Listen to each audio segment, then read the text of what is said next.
Shalom. All right, before we start, let me give our praises, honor, and glory to Yahweh, Bahashem, Yahweh Shai, Bahashem, Rakakwadash.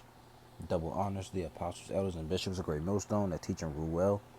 Peace and salutations to the hopeful elect. Shalom to you sisters out there that listen and learning. All right, and the topic of this video will be called "The Heathen Nations Will Be Our Slaves." All right, the heathen nations, the other nations. All right, this I may change the title around, so bear with me. But the heathen nations will be our slaves. All right, there's no way around it. Okay, you got people, that come up against that. All right, and the scriptures is clear, man, that the heathen will go into slavery, will go into captivity. All right, there's no way around it. You can't save them, can't help them out. All right, but that doesn't mean they're not going to enjoy the kingdom. But they're going to be, they're not going to be like us, not going to be like the Israelites. Because we're gonna be righteous. We're gonna be ruling the earth. You know, but we'll get into that a little willing. All right. First, I ain't gonna go in no particular order. Let's get Revelation to prove it. All right. Revelation 13 and 9. It says, "If any man have an ear, let him hear. He that leadeth into captivity shall go into captivity. He that killeth with the sword must be killed with the sword. Here is the patience and the faith of the saints." All right, clear and simple. He that leadeth into captivity shall go into captivity. He that killeth with the sword must be killed with the sword. And who let us in? Well, all these nations let us into captivity, and they killed us with the sword. But starting with Esau, Edom, they gonna get the harshest punishment. You know, they're gonna get the worst punishment ever. All right, and these other nations gonna follow. All right, but Esau, starting with Esau, Edom, they're gonna get the harshest, the worstest, the worstest. Slakia, the worst punishment, man. All right, so these nations going into captivity. Matter of fact, let's get that word captivity. It doesn't really give us much. Let's go over here. See what it says in the etymology. Captivity. All right, captivity is a noun. It's a state of being a prisoner. All right, caught, taken prisoner. All right, to take, hold, seize. All right, the figurative sense of subjection, bondage, servitude. So they're gonna be subjection under us. All right.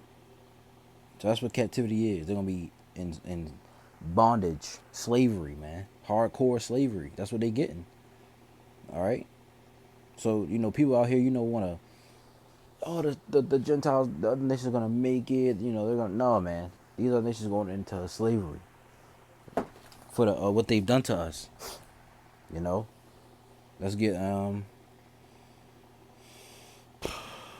Isaiah, not Isaiah, Slakia, Psalms.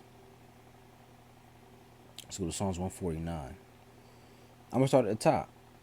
Oh, it's only 9 verses. Let's read the whole thing. It says, "Praise ye the Lord, whose name is Yahweh." All right, praise ye the Lord Yahweh. Sing unto the Lord a new song, and his praise in the congregation of the saints. Who are the saints? The Israelites. All right, what's the new song? There's truth. Verse 2, "Let Israel rejoice in him that made him."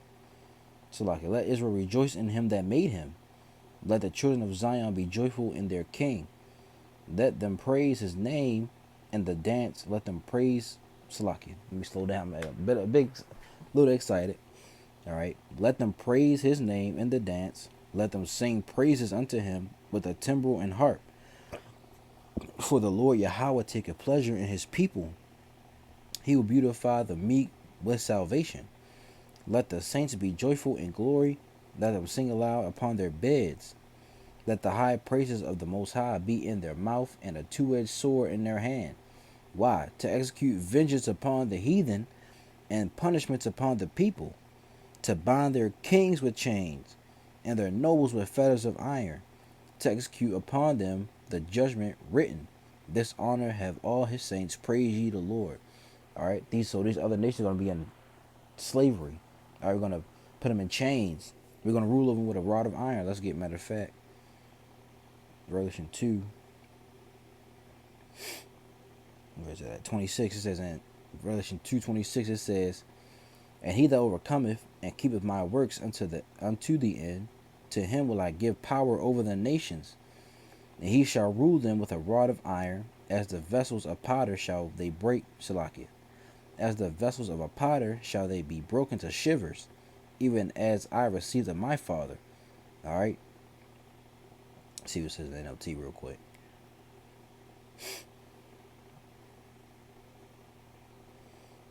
NLT Revelation 2:26, to all, they try to put everybody in that. To all who are victorious, who obeyed me to the very end, to them will I give authority over all the nations. They will rule the nations with an iron rod and smash them like Salagia. They will rule the nations with an iron rod and smash them like clay pots. All right. And who that this is talking about the Israelites. It's not talking about everybody. All right. So that's who's gonna that's who's they gonna we're gonna rule over them with a rod of iron. All right, with a mighty rule, man. And they're gonna fall in line. All right, and they're not gonna rebel against us.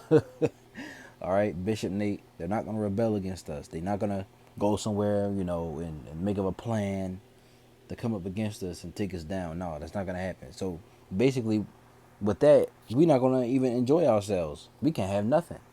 You know, we're already in hell again. Get the kingdom. They're gonna put us back in that. No, man, it doesn't make sense. We're gonna rule forever. All right, what I had? Oh yeah, Psalms.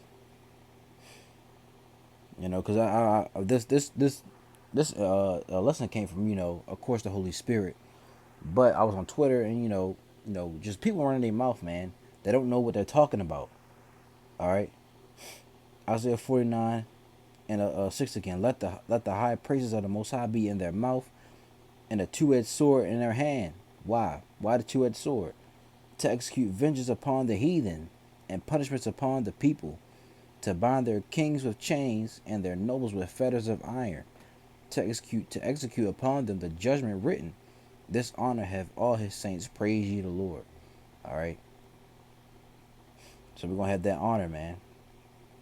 We'll rule over these people with a rod of iron, and put their kings, these, especially these elites, man, top elites, the nobles of the world, the kings, put them in chains.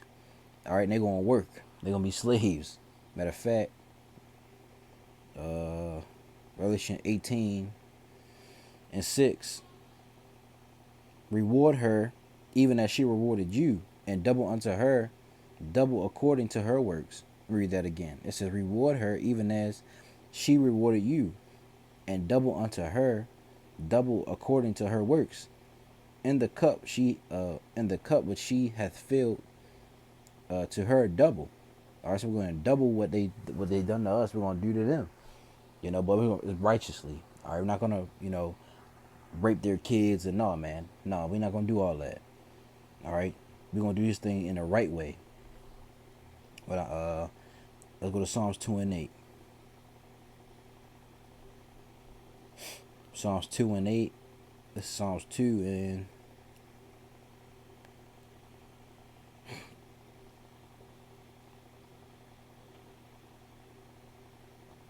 Psalms 2 and 8. It says, ask of me, and I shall give thee the heathen for thine inheritance, and the uttermost parts of the earth for thy possession. So look at that word inheritance. All right.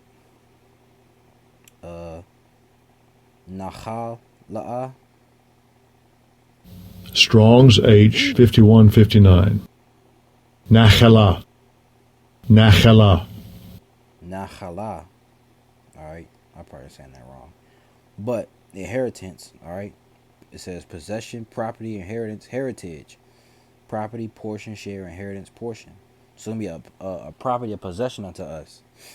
All right. Strong's definition. It says properly something inherited, i.e. abstractly, occupancy, or consecrately. An heirloom, generally an estate, patrimony, or portion. Down here. Nope, not that. Heritage, to inherit. Inheritance, possession. All right, we're gonna have a possession of the heathen. All right, they're gonna be property unto us. All right. Ask of me, and I shall give thee the heathen for thine inheritance, thine possession. All right, thine property, and the uttermost parts of the earth for thy possession. All right, and we're gonna rule over the earth. All right, while enjoying the kingdom. All right. Let's go to Isaiah 60.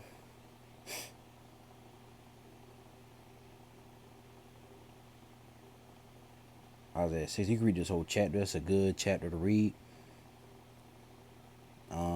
Isaiah 60 and 10. Matter of fact, man.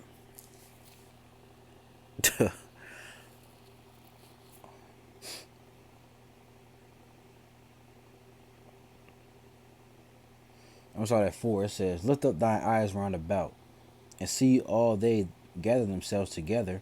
They come to thee. Thy son shall come from far, and thy daughter shall be nursed at thy side. Then thou shalt see and flow together, and thine heart shall fear and be enlarged, because the abundance of the sea shall be converted unto thee. The forces of the Gentiles shall come unto thee. Now, who is this talking about? The Gentiles. It's talking about the other nations. All right. The multitude of camels shall cover thee, the dromedaries of Median and Ephah. All they from Sheba shall come. They shall bring gold and incense, and they shall show forth the praises of the Lord, Yahweh. All the flocks of Kedar shall be gathered together unto thee. The rams of Nebaioth, I'm probably saying that wrong, Salakia, shall minister unto thee. They shall come up with acceptance on my altar, and I will glorify the house of my glory. Whose house is glory? The Israelites. Who are these that fly as a cloud, and as the doves to their windows? Surely the owls shall wait for me, and the ships of Tarshish first, to bring thy sons from far, their silver and their gold with them, unto the name of the Lord Yahweh thy power, and to the Holy One of Israel, because he had glorified thee. And the sons of strangers, all right, and the sons of strangers shall build up thy walls, and their kings shall minister unto thee. For in my wrath I smote thee, but in my favor Shalakia. For in my wrath I smote thee, but in my favor have I had mercy on thee. So that word minister, I want to see what it says. Minister, to serve. All right? Serve, to minister to. To attend as a menial or worshiper, figuratively to contribute, to minister. Serve, Salakia. Look right here. Serve, servant, service. All right? They're gonna come and serve us. It says, and the sons of strangers shall build up thy walls, and their kings shall serve unto thee. For in my wrath I smote thee, but in my favor have I had mercy on thee.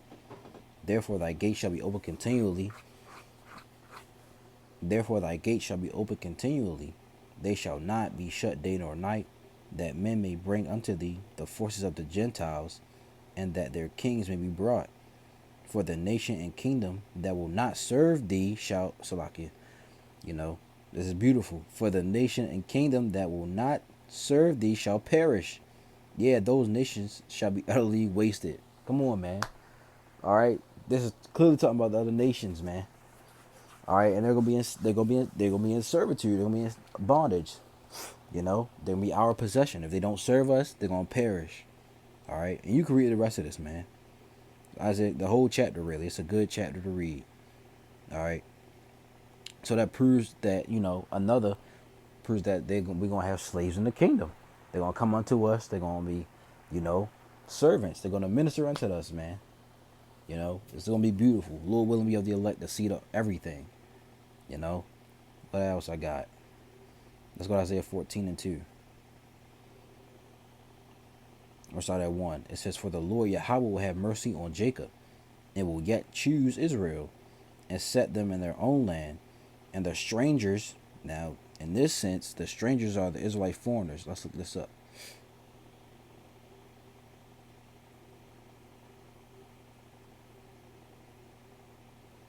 H16:16 is Gar.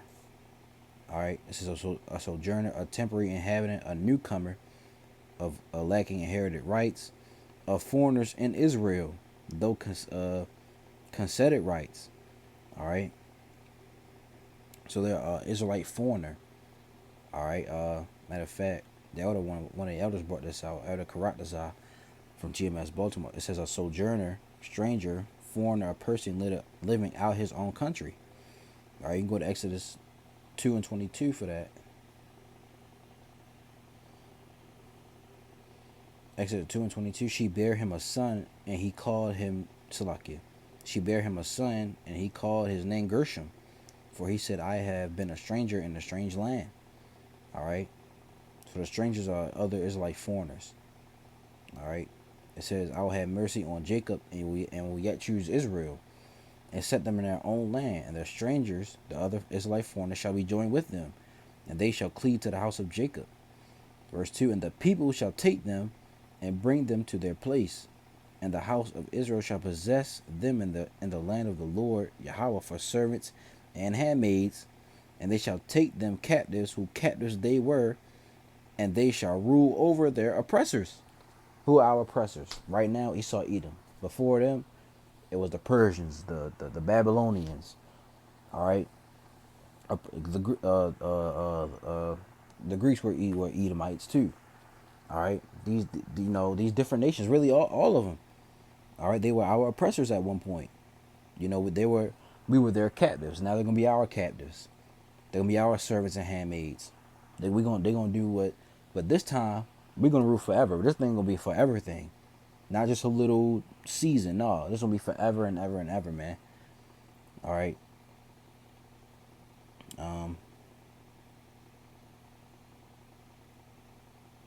Yeah, that's it on this. All right. Let me see. Matter of fact, let's see what it says in NLT. Isaiah 14:2 NLT. It says, the nations of the world will help the Lord's people to return, and those who come to live in their land will serve them. Those who capture Israel will themselves be captured, and Israel will rule over its enemies. Come on, man. Come on. Come on. There's no way around it. No way around it. All right. We got one more. Amos 9:11. That's Amos chapter 9 verse 11. It says, in that day will I raise up the tabernacle of David that is fallen, and close up the breaches thereof. And I will raise up his ruins, and I will build it as in the days of old, that they may possess the remnant of Edom and all the heathen. Let's get that word possess. We're going to look up words here, man. Possess. It says to seize, dispossesses, take possession of, inherit, disinherit, occupy, impoverish, be an heir, to take possession of, to inherit. All right, we're gonna take possession of Edom. All right, these damn devils that's ruling over us right now, and the rest of the heathen. To inherit, to impoverish, come to poverty, be poor. All right, to devour. So we're gonna take a possession of these heathen nations, that they may possess the remnant of Edom and all of the heathen, which are called by my name, saith the Lord Yahweh, that doeth this. All right, and this is gonna it's no clearer than this, man. All right, there's no way around it. Matter of fact, get one more. Jeremiah 30 and 16. It says, therefore all they that devour thee shall be devoured, and all thine adversaries, every one of them, shall go into captivity, and they that spoil thee shall be a spoil, and all that prey upon thee will I give for a prey. All right, for I will restore health unto thee, and I will heal thee of thy wounds, saith the Lord Yahweh, because they called thee an outcast, saying, this is Zion, whom no man seeketh after. All right, and it's simple. That's that. So we will have slaves in the kingdom. All right, anybody who tells you different, they don't have it. They don't know what they're talking about. They have demons. All right, they don't have the truth. So, hey, that's what it is. That's what it's gonna be. And you got a problem with it? Oh well. Too bad, boo hoo. Get out your feelings. Go somewhere else. We don't want to be around you anyway. All right, Lord willing, this lesson is edifying. All right, I'm going to give all praises, honor, and glory to Yahweh, Bahashem, Yahweh Shai, Bahashem, Rakak, Wadash. Double honors to the apostles, elders, and bishops of Great Millstone that teach and rule well. Peace and salutations to the hopeful elect, and shalom to you sincere sisters out there that's listening and learning. All right, Lord willing, this lesson is edifying. Till the next video, Lord willing, shalom.